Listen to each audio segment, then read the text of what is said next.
A $40 million penthouse. Marble floors gleaming under Bahamian sun.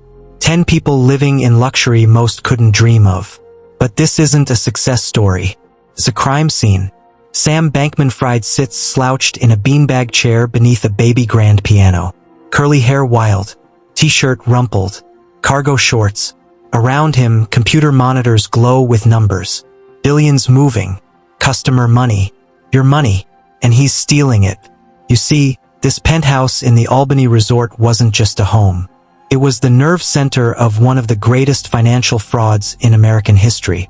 The walls watched as $32 billion vanished. The question isn't what happened. The question is, how did everyone believe him for so long? Rewind to 2019. Sam Bankman-Fried wasn't always a criminal. He was a Wall Street trader. Smart. MIT graduate. Son of Stanford law professors. At 27, he founded FTX, a cryptocurrency exchange. The pitch was simple: trade crypto safely. No tricks. No games. By 2021, FTX was valued at $18 billion. By January 2022, $32 billion. Forbes put him on their cover. Politicians courted him. Celebrities lined up to shake his hand. Tom Brady, Gisele Bündchen, Larry David, Steph Curry. $55 million to Brady alone for 20 hours a year. $10 million to Larry David for one Super Bowl commercial. The ad showed David rejecting history's greatest inventions. The wheel, the light bulb, the fork. Then someone pitches him FTX. I don't think so, David says. The tagline appears, "Don't be like Larry." The irony would later become suffocating. But in 2022, no one was laughing yet. Everyone wanted in. And Sam? He was handing out money like confetti. $135 million for naming rights to the Miami Heat arena. Hundreds of millions on Bahamian real estate. $300 million on properties for executives alone. He drove a Toyota Corolla, slept on beanbag chairs, claimed he wasn't materialistic. "I'm not that much of a consumer," he told reporters. But toenail clippers arrived on demand at the Albany compound. Groceries delivered twice weekly. Comped meals. Endless parties. A recording studio where Drake and Mariah Carey recorded.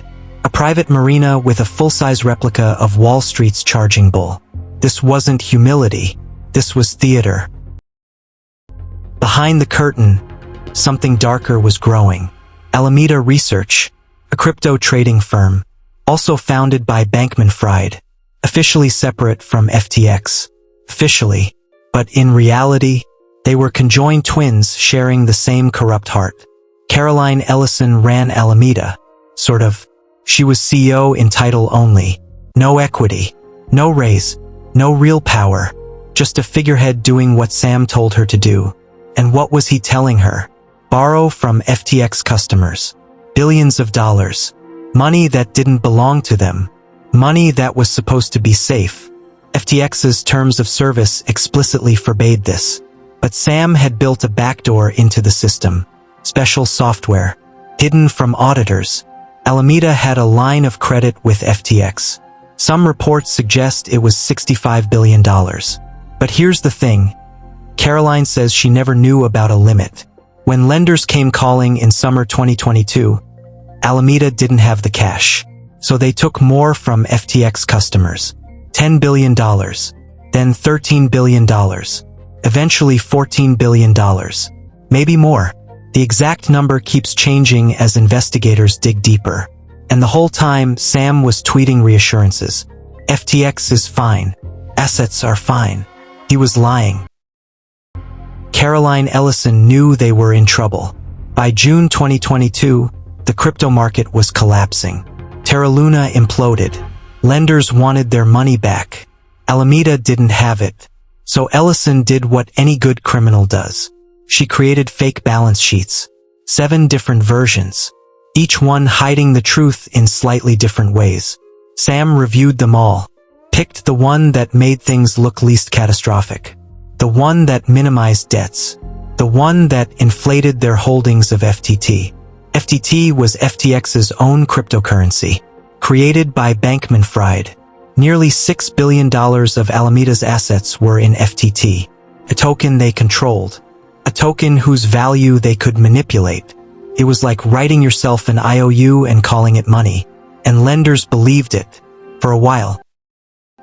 November 6, 2022. Changpeng Zhao, CEO of Binance, the world's largest crypto exchange, sends a tweet. Binance is selling all its FTT holdings, $580 million worth. Due to recent revelations. He doesn't specify what revelations. He doesn't have to. For days earlier, CoinDesk had published a bombshell report. Alameda's balance sheet was heavily dependent on FTT, the same token FTX created. The implications were clear. If FTT collapsed, so would Alameda. And if Alameda collapsed, what about FTX? Within hours, panic spreads. FTX customers rush to withdraw their money. $6 billion in withdrawal requests in 72 hours. But the money isn't there. It never was. Alameda had taken it. Sam scrambles. He tweets, FTX is fine. Assets are fine. But his own employees know the truth. Adam Yedidia, an FTX engineer, had discovered an $8 billion hole months earlier. He'd confronted Sam on the padel courts outside the Albany compound. Is FTX bulletproof? He asked. Sam admitted it wasn't, but he kept lying to the public. November 8, 2022. Binance announces a deal. They'll acquire FTX. The crypto world breathes a sigh of relief. It lasts approximately 24 hours. On November 9th, Binance walks away. They've looked at the books. What they found was catastrophic. Issues are beyond our control or ability to help. Zhao says. FTX is dead, but it's still twitching. Bankman-Fried tries everything. He reaches out to Justin Sun, founder of Tron. He considers selling to investors. He even discusses a deal with the Saudi crown prince. Nothing works. The empire is collapsing in real time. November 9th, 2022. Evening. Hong Kong office. Mostly empty. Alameda Research is imploding alongside FTX. Caroline Ellison calls an all-hands meeting with remaining staff. Her demeanor? Sunken. Slouching. Defeated. One trader secretly records the meeting. Alameda borrowed a bunch of money, she tells them. That money came from FTX customers. She, Sam, Gary Wang, and Nishad Singh all knew. They'd been aware for months. Years, maybe. And they kept it secret. They kept taking money. The recording would later become evidence. November 11th, 2022. FTX files for Chapter 11 bankruptcy. Sam Bankman-Fried resigns as CEO. John J. Ray 3 takes over. You might remember Ray from another scandal, Enron. He's seen corporate disasters before, but FTX shocks even him. Never in my career have I seen such a complete failure of corporate controls, he writes. From compromised systems integrity to concentration of control in the hands of a very small group of inexperienced, unsophisticated, and potentially compromised individuals. Translation: this was amateur hour, but amateur hour with billions of dollars. Ray discovers FTX had no record keeping. Funds were commingled. The Bahamas Securities Commission freezes FTX assets. Over 1 million customers locked out. Money gone. Life savings. Retirement funds. College tuition. Vanished. Sam Bankman-Fried does something bizarre. He starts giving interviews. His lawyers beg him to stop. He ignores them. On November 30th, he appears at the New York Times Dealbook Summit. I have a duty to talk, he claims. He admits poor judgment, but denies fraud. I never tried to commit fraud, he says. Behind the scenes, he's texting with reporters. In private messages with Vox's Kelsey Piper, he reveals more than he should. His whole effective altruism philosophy? Just PR, he implies. The persona was calculated. The disheveled appearance. The video game playing. The utilitarian rhetoric about saving the world. All of it was branding. December 12, 2022. The day before he's scheduled to testify before Congress, Royal Bahamas police arrive at the Albany compound. They take Sam Bankman-Fried into custody. U.S. prosecutors have filed criminal charges: wire fraud, conspiracy, money laundering, campaign finance violations. The indictment is sealed, but everyone knows what's coming.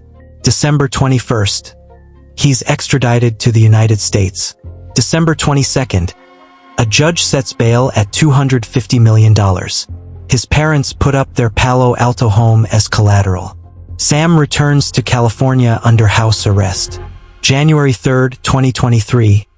He pleads not guilty. Before Sam's trial even begins, his inner circle starts turning. December 21st, 2022. Caroline Ellison pleads guilty. December 21st, 2022. Gary Wang pleads guilty. They're cooperating with federal investigators. They'll testify against Sam. Later, Nishad Singh also pleads guilty. The inner circle has collapsed. Everyone's trying to save themselves. And Sam? He's alone. October 2023. Federal courthouse in Manhattan. Sam Bankman-Fried sits before 12 jurors. His fate in their hands. The prosecution's case is devastating.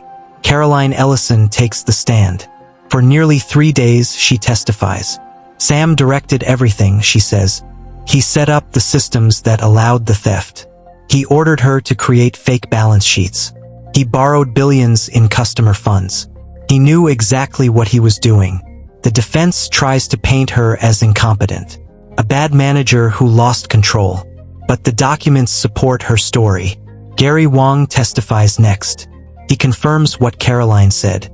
FTX didn't have enough assets for customer withdrawals. Alameda had taken it. Adam Yedidia, the engineer, describes discovering the $8 billion hole. How he confronted Sam. How Sam admitted FTX wasn't bulletproof. The evidence piles up. Internal messages, financial records, recordings. Sam's tweets promising everything was fine. Meanwhile, billions were missing. Then Sam takes the stand himself. It's a disaster. He claims he didn't know about the problems. Blames Caroline for poor risk management. Says he was focused on growth. The jury doesn't buy it. November 2nd, 2023. Guilty. All 7 counts. Wire fraud. Conspiracy. Money laundering. The courtroom is silent. Sam shows no emotion. March 28, 2024. U.S. District Judge Lewis Kaplan delivers the sentence. Prosecutors wanted 40 to 50 years. Defense asked for 5 to 7 years. Kaplan gives him 25 years. This was a very serious crime, the judge says. Sam Bankman-Fried is 32 years old. He'll be 57 when he gets out. If he gets out, he's filed an appeal. But most legal experts give it little chance. The evidence was overwhelming. The jury deliberated for just hours. Caroline Ellison received 2 years. Her cooperation reduced her sentence dramatically. She's currently serving time at a federal prison in Connecticut. Gary Wang and Nishad Singh are awaiting sentencing. Their cooperation will likely result in lighter sentences. But Sam? He showed no remorse. He continued claiming innocence. He tried to blame others. And the judge saw through it all. Over 1 million people lost money. Billions of dollars vanished. Retirement accounts, college funds, life savings. FTX has claimed it expects to repay customers in full. But there's a catch. They're repaying based on cryptocurrency values from November 2022, when crypto crashed. Since then, prices have recovered significantly. So customers are getting made whole at artificially low values. They're being shortchanged again. Meanwhile, the Albany compound sits quieter now. The penthouse where Sam lived is empty. The $60 million FTX headquarters in the Bahamas? Never finished. Just concrete foundations and broken dreams. The celebrity endorsers are fighting lawsuits. Tom Brady, Larry David, Steph Curry. They claim they didn't know. They were victims too, their lawyers say. Some have settled. Others are still fighting. In May 2025, most were dismissed from the class action. The court ruled they couldn't be held liable without proof they knew about the fraud. But their reputations are forever tarnished. Larry David called himself an idiot for doing the commercial. I asked friends if it was okay, he said. They told me it was fine. It wasn't fine. So what did we learn? That genius is not the same as integrity. That a disheveled appearance can mask deception. That celebrity endorsements mean nothing. That too good to be true usually is. Sam Bankman-Fried built an empire on lies. He used customer money for personal gain. Real estate, political donations, venture investments, speculative bets that failed. And when it all came crashing down, he kept lying. Right up until the verdict. The crypto world called FTX's collapse its Lehman moment, a comparison to the 2008 financial crisis. Others called it the Madoff of crypto. Both comparisons fit. This wasn't a complex financial derivative. This wasn't sophisticated fraud. This was, as FTX's new CEO said, old-fashioned embezzlement. Taking money from customers, using it for personal purposes. Not sophisticated at all. Just theft, on a massive scale. Today, Sam Bankman-Fried sits in a federal prison. The beanbag chairs are gone. The Bahamian sun is gone. The billions are gone. What remains? Cautionary tale. About greed. About hubris. About the danger of blind trust. The FTX scandal revealed something darker about our world. How easily we're seduced by the promise of easy money. How quickly we trust people who seem smart. How desperately we want to believe in the next big thing. Sam Bankman-Fried convinced the world he was a visionary, a genius, a philanthropist, someone who would change finance forever. He was right about one thing. He did change it. He showed us exactly how vulnerable we are. How a 30-year-old in cargo shorts can steal $8 billion. How a company valued at $32 billion can vanish in 72 hours. How the future of money can be built on lies. The crypto market survived. Bitcoin is trading higher than ever. New exchanges have emerged. But trust? That's harder to rebuild. And somewhere in a federal prison, Sam Bankman-Fried has 25 years to think about what he destroyed. 1 million customers. $1 billion fraud.